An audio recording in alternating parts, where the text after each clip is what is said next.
Hello students, I'm Dr. Komal Rathore, Assistant Professor of Kumar Bhratya in Jyoti Vidyapeeth Women's University, Jaipur. Today's session we will discuss about hepatitis in neonates. So first of all, we will define the definitions of hepatitis. So inflammation of liver parenchymal cells is called hepatitis. There are two types, acute and chronic. So acute hepatitis is called when duration is less than 6 months, and chronic hepatitis is durations is more than 6 months.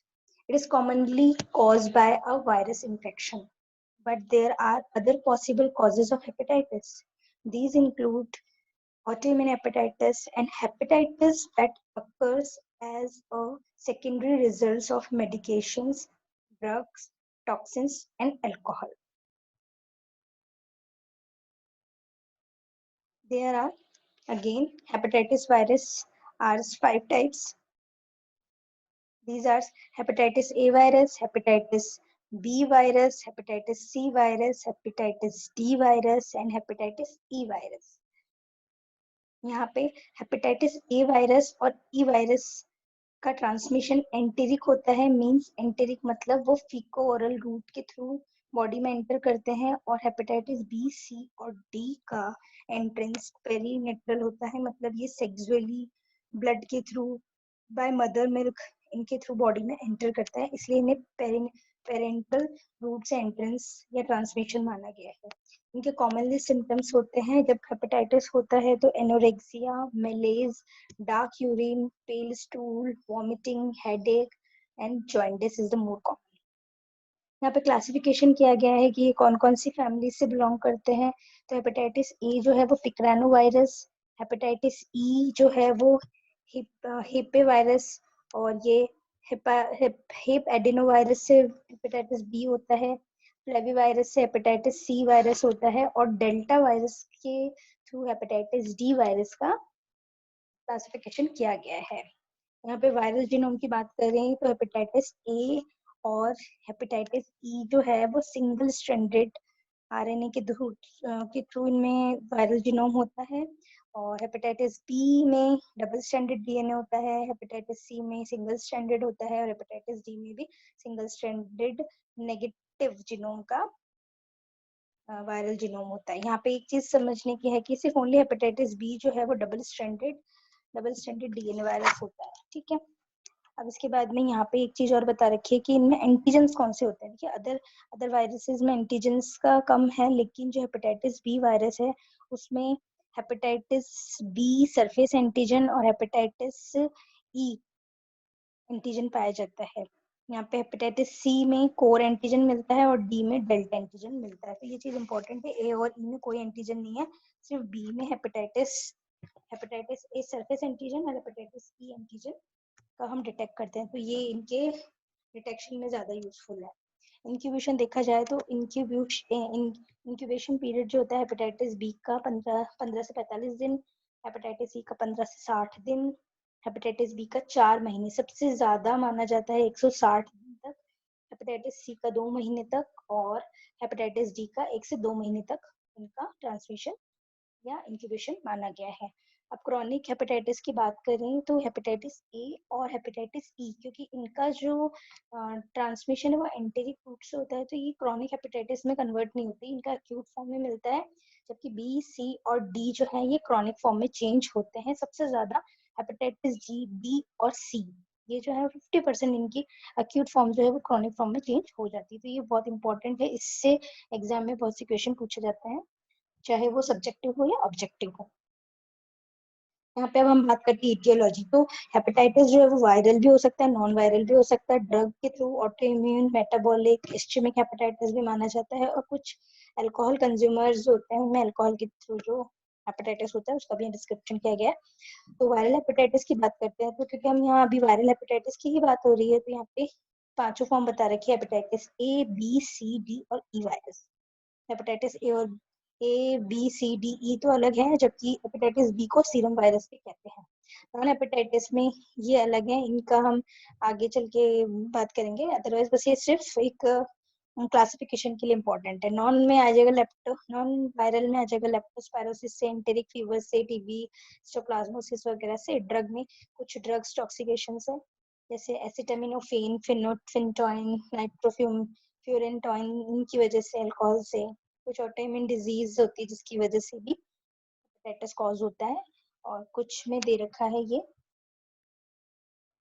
Metabolic, जिसमें टायरोसिनीमिया और Wilson disease की वजह से होता है। अब आगे चलते हैं, यहाँ पे पैथोजेनेसिस हम इसकी देखेंगे। Pathogenesis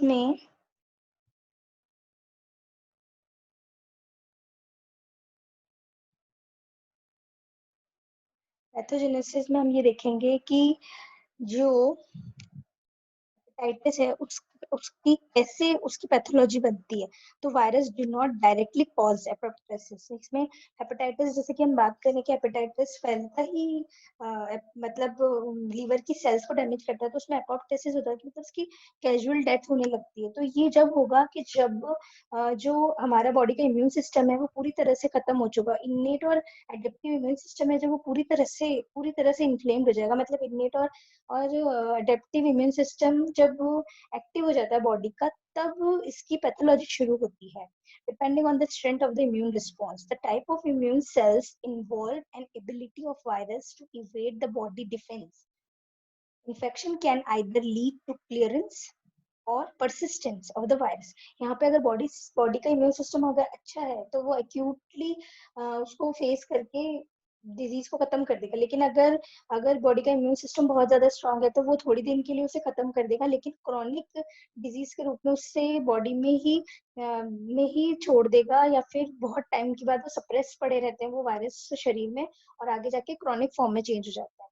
The acute response of the liver to hepatotrophs virus involves a direct cytopathic and immune mediated injury. तो ये अक्यूट अगर जब अटैक आता है हेपेटाइटिस का, तो उसमें सिर्फ लीवर की सेल्स का थोड़ा ही मतलब वो बोलो कि नष्ट होती है। अदरवाइज वो वापस इम्यून मीडिएटेड इंजरी, मतलब बाद में, क्योंकि इसमें बॉडी की डिफेंस सेल्स जो है उस वायरस के अगेंस्ट लड़ती है, तो उसमें थोड़ी बहुत इंजरी वगैरह होती है। अदरवाइज वो ठीक हो जाता है। क्रॉनिकली जब होता है तो वो बॉडी के अंदर छुपे हुए रूप से रह जाते हैं वायरस, और बाद में जाके वो परसिस्टेंट रह के क्रॉनिक डिजीज कन्वर्ट करते हैं। यहाँ पे आगे क्लिनिकल मैनिफेस्टेशन बता रखा है इसका। क्लिनिकल मैनिफेस्टेशन में देखिए आप, यहाँ पे बता रखा है कि there is a considerable overlapping the characteristic clinical courses of hepatitis A, B और सी। तो यहाँ पे सबसे पहले प्री इक्टस फेज आती है, क्योंकि हेपेटाइटिस की वजह से जॉन्डिस होता है बॉडी में। तो प्री इक्टस मतलब जॉन्डिस से पहले की अवस्था, ये अप्रोक्सीमेट 1 वीक तक चलती है, जिसके अंदर headache, anorexia, मलेज, abdominal discomfort, nausea, vomiting, ये सब हमें क्लिनिकली डिटेक्ट होती है इस डिजीज में, क्योंकि जॉन्डिस की प्री प्री फॉर्म है ये। इसमें बता रखा है कि जब जॉन्डिस भी बॉडी में होता है तो आप जानते हो कि यहाँ पे हेपेटोमेगेली मतलब लीवर बढ़ जाता है, एनलार्ज हो जाता है, तो वो हेपेटोमेगेली के तौर पर उसे देखते हैं। मतलब अपन उसको पाल्पेट करके देख सकते हैं। मोस्ट कॉमनली फिजिकल फाइंडिंग होती है ये। और जब बाद में इक्टस फेज आ जाती है तो प्रोडर्मल सिम्टम्स आने लगते हैं। लाइक प्रोडर्मल आएंगे जिसमें कि इचिंग होने लगेगी बॉडी में, और पूरा जो अपनी म्यूकस है और आंखों की स्क्लेरा वगैरह है, नेल्स है, इन सब में येलोइशनेस दिखेगी। एसिम्प्टोमेटिक और mild non specific illness without icterus is a common with HIV नहीं, hepatitis A, B, C, specially in young children. लेकिन जो यंग चिल्ड्रंस होते हैं ना, उनमें माइल्ड या फिर यू मान लो विदाउट इक्टस फेज आती नहीं है, और ये सिम्टोमेटिकली ही रहता है बॉडी में। हेपेटाइटिस एंजाइम जो है वो 15 से 20 गुना बढ़ जाते हैं। रेजोल्यूशन ऑफ हाइपरबिलिरुबिनीमिया हो जाएगा, फिर इसके बाद में 6 से 8 वीक में ये बिल्कुल नॉर्मल हो जाता है। Resolution of hyperbilirubinemia, normalization of transaminase में टेक 6 to 8 वीक, 6 से 8 वीक के बाद ये नॉर्मली ठीक हो जाता है। यहाँ पे फिर हम लेबोरेटरिकल फाइंडिंग्स कराएंगे। तो वही जैसे कि मैंने बताया कि ये जो लिवर एंजाइम्स है वो बड़े मिलते हैं। जो लिवर एंजाइम्स है वो एलेनिन एमिनो ट्रांसफेरेज और एस्पार्टेड एमिनो ट्रांसफेरेज लेवल जो है वो एलिवेट रहता है। Generally reflect the degree of parenchyma inflammation, क्योंकि पेरेन्काइमा में लिवर की पैरेन्काइमा में इन्फ्लेमेशन हो रहा है, तो इस वजह से ये बड़े हुए एलिवेट हुए मिलते हैं। एल्किलाइन फोस्फेट एंजाइम है, वो भी बढ़ावा मिलेगा। ये मेनली बिलिरुबिन के लेवल को शो करता है, कोलेस्टेसिस को बताता है कि कहीं पर हिपेटोसेलुलर या बाइल डक्ट में डैमेज होने की वजह से ये बढ़ता है एल्किलाइन फोस्फेट। तो इससे ये भी पता चलता है, हम जब लेबोरेटरी टेस्ट या इमेजिनिंग करवाते हैं तो हमें पता चलता है कि एल्किलाइन फोस्फेट कितना बढ़ा हुआ है। फिर prothrombin time, very very essential enzymes है जिसका हम पता लगाते हैं, जिससे हमें ये पता चलता है कि पेटोसेलुलर इंजरी कितनी हुई है या कितने टाइम में वो कितने टाइम में, मतलब इसका पता चलेगा कि कितना फेलियर हुआ है हेपेट का, या फिर आगे ये कितना और प्रोग्रेशन होगा। तो प्रोथ्रोम्बिन टाइम से हमें उसका पता चलता है। अब यहाँ पे ब्रॉडली मैं हेपेटाइटिस बी और ए और बी के बारे में बताऊंगी। Hepatitis be most prevalent enzyme hepatitis A. ये आरएनए वायरस है, मैंने बताया सिंगल स्ट्रैंडेड आरएनए है, पिक्रानो वायरस फैमिली होती है इसकी। ह्यूमन और अदर प्राइमेट्स में ये मेनली पाया जाता है। फीकोरल रूट से इसका ट्रांसमिशन होता है, ठीक है। इंक्यूबेशन पीरियड जो है वो पीक होता है 2 वीक के बाद में ये सिम्टम्स इसके दिखने लगते हैं और जॉन्डिस से ऑनसेट होता है। क्लिनिकल फीचर अगर इसके देखें तो वही acute febrile illness, abrupt onset of anorexia, malaise, vomiting, jaundice. 7 से 10 दिन में यूजुअली इसका ड्यूरेशन होता है। हिपेटोमेगैली मिलेगी, लिम्फ नोड्स स्वेल हो जाएंगे, स्प्लीन भी कभी कभी एनलार्ज होती है। acute pancreatitis, gastrointestinal ulcers, myocarditis, nephritis, ऐसे कुछ इम्यून कॉम्प्लेक्स टाइप के हमें इसमें सिम्टम्स मिलेंगे। अब यहाँ बी, हेपेटाइटिस बी की बात करते हैं, क्योंकि ये डबल स्ट्रैंडेड डीएनए वायरस है, तो इससे हेप एडिनो वायरस विरिडी फैमिली का ये 1966 में पहली बार किया था। सबसे मोर इम्पोर्टेंट चीज है, इसको डेने पार्टिकल के नाम से भी जाना जाता है। क्वेश्चन आता है एग्जाम में, डेने पार्टिकल कौन से हेपेटाइटिस से रिलेटेड है? Hepatitis B is present in high concentration in blood, क्योंकि सीरम में मिलता है इसलिए ब्लड में मिलेगा। Serum and serous exudate and moderate concentration in semen, vaginal fluid और सलाइवा सब में प्राप्त होता है, इसीलिए इसका पेरेंटल रूट से ट्रांसमिशन होता है। मोड ऑफ ये parental vertical transmission mother to baby में भी जाता है। पेरेंटल ट्रांसमिशन में देखिए आप, जैसे बता रखा है, infected blood and its product using non-sterile syringe, needle, medical instrument और सेक्सुअल, इनके थ्रू भी फैलता है। Risk of transmission increase with the level of hepatitis B DNA in serum, और ये सब पॉजिटिव आ जाए, मतलब कि जब इसका रिस्क जब बढ़ जाएगा जब ये हेपेटाइटिस बी सीरम में दिखने लगेगा और हेपेटाइटिस बी की एंटीबॉडी पॉजिटिव आ जाएगी। भी क्लिनिकल फीचर्स में acute hepatitis with resolution, chronic hepatitis with progression into cirrhosis, क्योंकि ये लास्ट लॉन्ग चलता है तो क्रॉनिक में जाएगा तो सिरोसिस फॉर्म होगा, मींस लिवर की जो सेल्स है उनमें फाइब्रोसिस होने की वजह से सिरोसिस होगा। Fulminating hepatitis with massive liver necrosis, coinfection, super infection with hepatitis B, क्योंकि बी के साथ डी का इन्फेक्शन मिलता है। एक्यूट सिम्टोमेटिक सिमिलर टू, ये इसके सिम्टम्स है ए और सी के बराबर, लेकिन मोर सीवियर होता है कुछ केसेस में ये, जिसमें serum sickness like prodrome, arthralgia, skin lesions मिलते हैं। परप्यूरा और मैक्युलोपैपुलरेसिस भी हेपेटाइटिस बी वायरस की मेनली पहचान है। चिल्ड्रंस में मोर इम्पोर्टेंट इसका, क्योंकि चिल्ड्रंस की बात करें तो वर्टिकल ट्रांसमिशन के थ्रू इसका स्प्रेड होता है। 90% of these infants remain chronically infected if untreated. अगर बच्चों में इसका ट्रांसमिशन हो गया तो 90% क्रॉनिक होते हैं इसके patient. Intrauterine infection cause 2.5, intrauterine से 2.5% होता है। अगर surface antigen inconsistently recovered from human milk तो इन्फेक्टेड मदर, ये जो है सरफेस एंटीजन ये ह्यूमन मिल्क के थ्रू ये रिकवर हो जाता है। Breast feeding of non immunized infant by an infected mother does not confer a greater risk of hepatitis than formula feeding. अगर किसी नॉन इन्फेक्टेड मदर बच्चे को अगर इन्फेक्टेड माँ से अगर ये पिलाया जाता है तो फॉर्मूला मिल्क ही उसे देना चाहिए, मदर मिल्क नहीं देना चाहिए। यहाँ पे डायग्नोसिस की बात करते हैं तो हेपेटाइटिस बी जो है वो मैंने बताया कि उसमें सरफेस एंटीजन और ई एंटीजन दोनों मिलते हैं, तो क्रॉनिक फॉर्म में भी मिलेगा। तो एंटीजीनिया मतलब एंटीजन जो उसके ब्लड में रहेंगे तो वो ट्रांसमिट होते रहते हैं carrier form. Hepatitis B E antigens appear in the serum with acute, अब सीरम में है तो acute hepatitis B फैलाएगा. It continue progression होते होते hepatitis surface antigen और ये दोनों ही प्रेजेंस होंगे, तो उसकी हाई रिस्क होती है ट्रांसमिशन की. Antibody to core antigen, antibody to core antigen is useful marker. ये एंटी HBC अगर बहुत यूजफुल होती है ये जानने में कि ये किस हेपेटाइटिस के किस टाइप का पेशेंट है, तो इजीली पता चल जाता है अगर हमको एंटीबॉडी टू कोर एंटीजन मिल जाता है. यहाँ पे ट्रीटमेंट की बात की जाए तो ट्रीटमेंट जो है, the treatment of acute hepatitis is largely supportive and involve rest.